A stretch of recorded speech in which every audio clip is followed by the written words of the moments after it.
فرائض فرض ہیں، مینڈیٹری ہیں، اس کے ساتھ آپ نے اپنے اعمال جو ہیں وہ بہتر کرنے ہیں، شریعت کی جو لائٹ ہے اس کے تحت کرنے ہیں، اور حقوق العباد ہیں ان کو شریعت کی لائٹ میں آپ نے دیکھنا ہے۔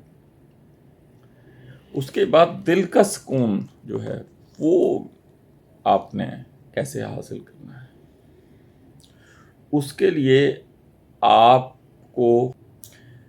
ایک تو قرآن شریف کو سمجھ کر، یعنی جو آپ کی لینگویج ہے اس میں بار بار پڑھنا ہے، اور جب آپ پڑھ چکے ہیں تو پھر اس کی تفسیر پڑھنی ہے، اور تفسیر جتنے مسلمان ہیں ان کی پڑھ لیجیے جو آپ کو اچھی لگے۔ اور اس کے بعد جو بہت امپورٹنٹ ہے وہ ہے ذکر۔ ذکر کو اپنی لائف کا حصہ بنانا ہے آپ نے، اور کوشش کیجئے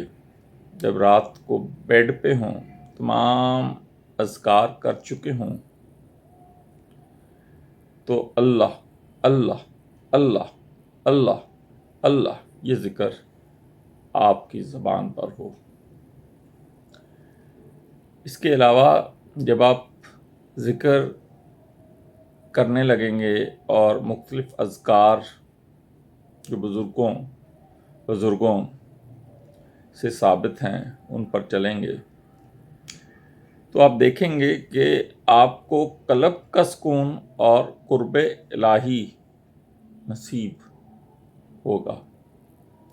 اور آپ کو ایک سرور آئے گا نماز پڑھنے میں، اپنے معاملات میں، اپنی روزمرہ کی زندگی میں۔